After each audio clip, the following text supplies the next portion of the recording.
নমস্কার। Awareness with দাসজিতে আপনাদেরকে স্বাগত জানাই। মমতা ব্যানার্জি হারার পরে এখনো পর্যন্ত যে বিবৃতি দিয়ে যাচ্ছেন, প্রত্যেকটা বিবৃতি কিন্তু ভারতের বিপক্ষে এবং একটা ধ্বংসাত্মক রাজনীতি হয়তো উনি খেলতে চলেছেন।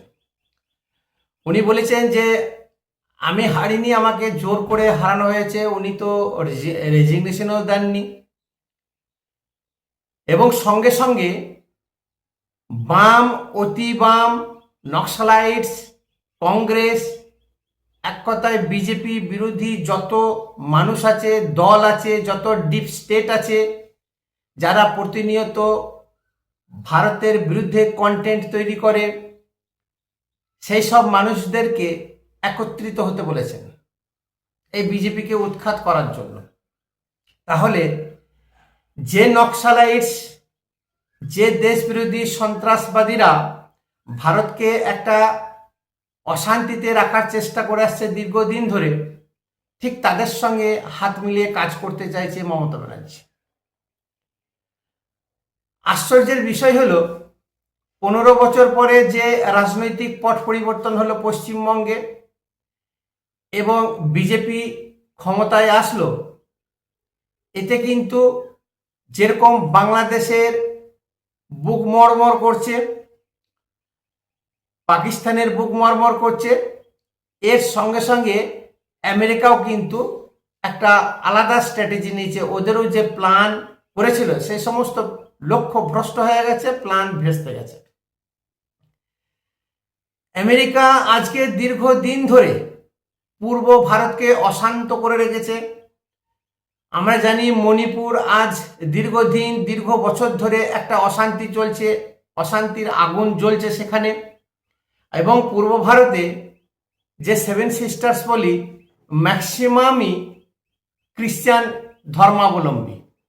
তাদেরকে জোর করে হোক, তাদের গরিবীর সুযোগ সুবিধা নিয়ে হোক, সেই স্বাধীনতার পর থেকে ব্রিটিশ এবং সঙ্গে আমেরিকা যত খ্রিস্টান মিশনারিজ আছে তাদের দৌরাত্ম্য বেড়ে গেছে এবং তাদেরকে দিয়ে আমাদের ভারতীয় যত অধিবাসী আছে, আদিবাসী থেকে শুরু করে প্রত্যেকেই কিন্তু এই সমস্ত কাজে লাগাচ্ছে, ভারত বিদ্বেষী এবং বিচ্ছিন্নতাবাদীর একটা কাজে লাগাচ্ছে।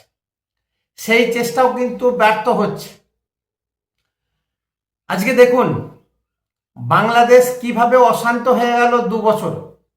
বাংলাদেশ তারা এই ভারত বিদ্বেষী বা ভারতকে গালাগালি করে বিরোধিতা করে যে নিজের দেশটাকে ধ্বংসস্তূপ বলুন বা বারুদের ওপরে দেশটা দাঁড়িয়ে আছে, সেটা ওরা বুঝতে পারছে না। আর এর পিছনের গেমটা কিন্তু আমেরিকার। এই ছাত্র আন্দোলনের নাম করে বাংলাদেশে বিশাল একটা মুভমেন্ট করে হাসিনা সরকারকে উৎখাত করলো, হাসিনাকে দেশ থেকে তাড়ালো। তার পিছনে কিন্তু সিআইএ, আমেরিকার বিশাল বড় হাত আছে। তখন জো বাইডেন ছিল প্রেসিডেন্ট এবং সঙ্গে সঙ্গে আমেরিকার যে চামচা, আমেরিকার হয়ে কাজ করবে, কাঠপুতলির মতো নাচবে, সেরকম একটা মানুষকে নিয়ে এসে বসিয়ে দিল। আর বাংলাদেশে যত মৌলবাদী সংগঠন আছে তাদেরকে দিয়ে বলা করালো যে এরকম একটা শিক্ষিত নোবেল উইনার, তাকে প্রেসিডেন্ট করা হোক। এবং ইউনুস যে কি কি কাজ করলো আমরা সবাই জানি, সারা পৃথিবীর লোকে জানে। বাংলাদেশকে শেষ করে দিয়েছে, ভারতের বিরুদ্ধে বিষোদ্গার করে বিরোধী মঞ্চ তৈরি করে দিয়েছে, চীনের সঙ্গে হাত মিলিয়েছে, পাকিস্তানকে ডেকে নিয়ে এসে ঘরের মধ্যে জায়গা দিয়েছে এই পূর্ব ভারতটাকে অশান্ত করার জন্য।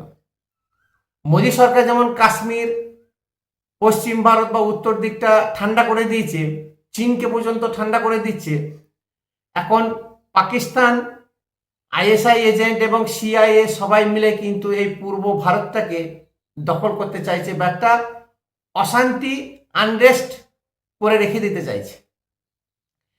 চিন্তা করে দেখুন 2012 সালে হিলারি ক্লিন্টন এসেছিলেন, সেক্রেটারি স্টেট অফ আমেরিকা। উনি কেন এলেন? 2011 সালে 34 বছরের যে বাম অপশাসনকে দূর করে মমতা ক্ষমতায় এলো এবং কমিউনিস্ট যে আমেরিকাদের আমেরিকার প্রধান শত্রু এবং কমিউনিস্টরা আমেরিকাকে প্রধান শত্রু ভাবে, সেই হিসেবে আমেরিকা যার secretary of state Hillary Clinton কিন্তু পশ্চিমবঙ্গে পদার্পণ করেছিলেন দিল্লিতে না গিয়ে, এবং সঙ্গে সঙ্গে মমতার সঙ্গে বৈঠক করা, রাইটার্স বিল্ডিংয়ে মিটিং করা, মমতার সঙ্গে একটা ভালো রকমের তখন রাজনৈতিক প্রেক্ষাপট তৈরি করেছিলেন, একটা ব্লু প্রিন্ট কিন্তু তখনই তৈরি হয়ে গেছিল। তখন হিলারি ক্লিন্টন বলেছিলেন যে এখানে কোনো কলকারখানা নেই, ইনভেস্টমেন্ট নেই, এখানে ইনভেস্টমেন্ট এবং ইকোনমিক নিয়ে আলোচনা করতে এলাম, হিউম্যান ট্রাফিকিং এবং বাংলাদেশ বর্ডার তৎসংলগ্ন যত টেনশন, রিফিউজি, পোর্ট, বে অফ বেঙ্গল, এই টোটাল জিনিসটা নিয়ে তখন হিলারি ক্লিন্টন কিন্তু বলেছিলেন যে এই সব নিয়ে আমরা আলোচনা করতে এলাম। চিন্তা করুন, দেশের প্রধানমন্ত্রী থাকা সত্ত্বেও তখন মনমোহন সিং ছিলেন, ওনার সঙ্গে যত গুরুত্ব না দিয়ে মমতা ব্যানার্জিকে গুরুত্ব দিলেন। তার কারণ কেন? এই কারণে যে দীর্ঘদিন ধরে বাংলাদেশে তারা একটা গোপন অভিসন্ধি চালাচ্ছিল, একটা অশান্তি করব, হাসিনা সরকারকে উৎখাত করব। সেই জন্য মৌলবাদী যত সংগঠন আছে তাদেরকে উত্তেজিত করা এবং একটা ন্যারেটিভ তৈরি করা আমেরিকা আগে থেকেই শুরু করে দিয়েছিল। বাংলাদেশকে যদি অশান্তি বা বাংলাদেশকে যদি ভেঙে তছনছ করা যায়, সেই বাংলাদেশকে হাতিয়ার করে পশ্চিমবঙ্গে ঢোকা যাবে। কারণ পশ্চিমবঙ্গের বাঙালি আর বাংলাদেশের বাঙালি ভাষা, খাওয়া, পরিচ্ছদ, পোশাক সব একই, ধরা যাবে না। এই সব যদি পশ্চিমবঙ্গকেও এইভাবে অশান্তিতে রাখা যায়, তাহলে ভারতকে ভাঙতে বেশিক্ষণ সময় লাগবে না। এই ফর্মুলা নিয়ে কিন্তু হিলারি ক্লিন্টন এসেছিলেন।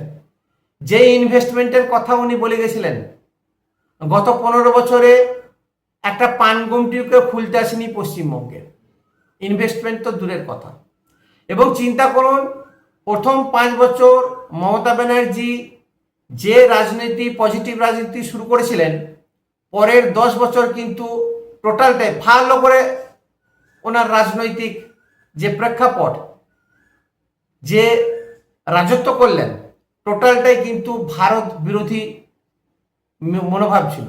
এবং কিভাবে যে বিনোদ জলের মতো জামাত, ইসলামী গোষ্ঠী বা যত বাংলাদেশি রোহিঙ্গাদেরকে এই দেশে ঢুকিয়েছে ডেমোগ্রাফিক চেঞ্জ করার জন্য, যেভাবে ভারতের মধ্যে থেকে একটা সাংবিধানিক পদে থেকে মমতা ব্যানার্জি এত সূক্ষ্মভাবে গেম খেলে গেছে, ডেমোগ্রাফিক চেঞ্জ করা থেকে শুরু করে হিন্দুদের ওপরে অত্যাচার, বাড়ি ঘর দৌড় ভেঙে দেওয়া। পশ্চিমবঙ্গের মধ্যে ভারতে থেকে হিন্দুরা সুরক্ষিত ছিল না এই মমতা ব্যানার্জির রাজত্বকালে।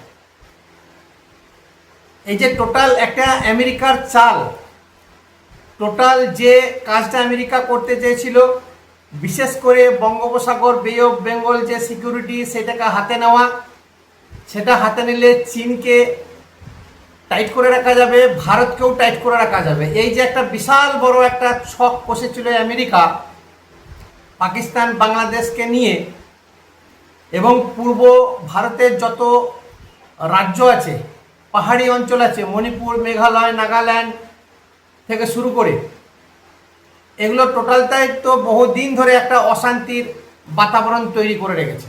এই 2026 14 বছর পরে পশ্চিমবঙ্গের পট পরিবর্তন হলো। নরেন্দ্র মোদী সরকার, অজিত ডোভাল, আইবি যে আমাদের গোপন এজেন্সি আছে, বারবার সতর্ক করেছিলেন কেন্দ্রীয় সরকারকে, বিশেষ করে অমিত শাহ এবং নরেন্দ্র মোদীকে। নরেন্দ্র মোদী একদম এরি চটি জোর লাগাকে যে কথাই আছে, সেইভাবে কিন্তু এই বিধানসভা ভোটটাকে নিয়েছিলেন।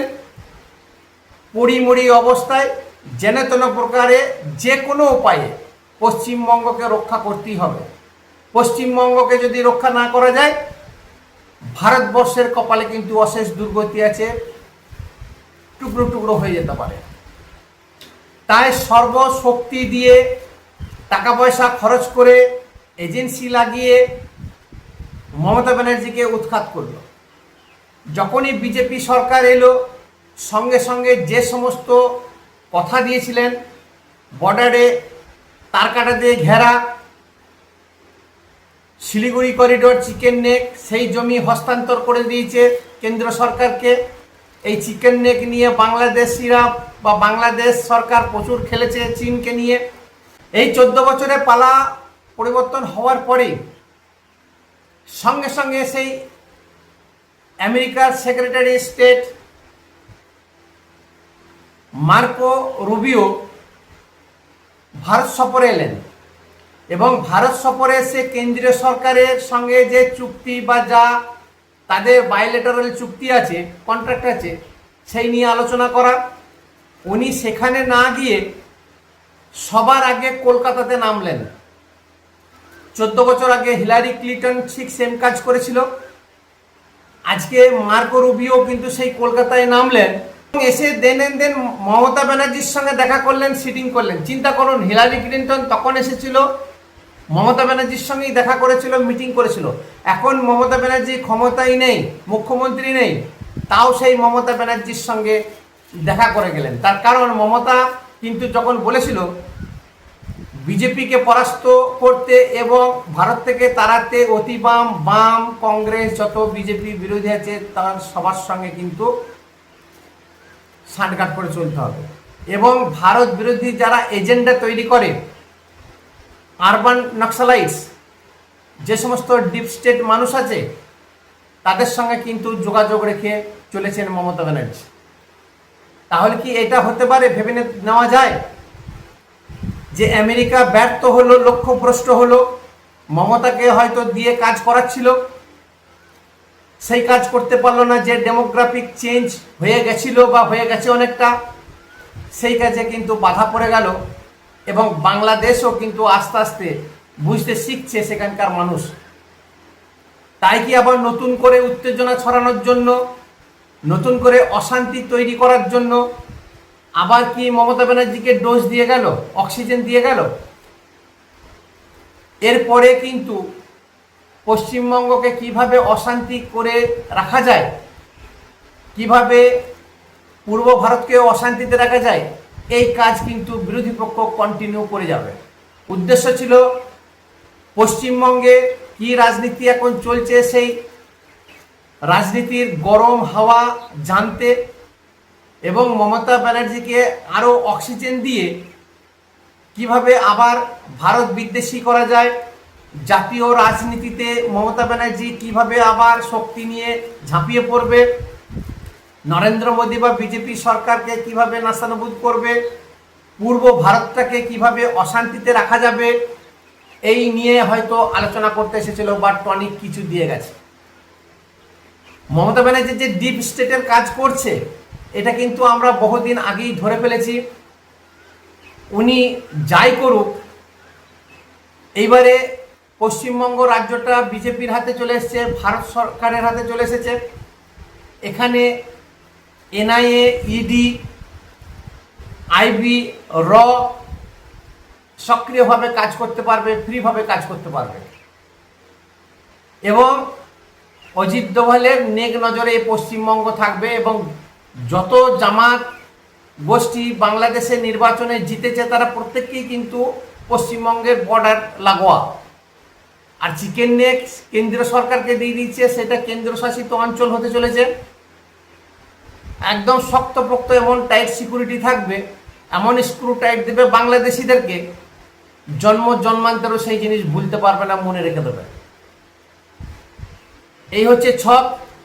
সব থেকে বুক মরমরানি, চরচরানি যেটা আমেরিকার ছিল, যার জন্য দৌড়ে এসেছে এখানে দেখা করতে এবং আবার নতুন করে কিভাবে অশান্তি তৈরি করা যায় সেই চেষ্টা করতে।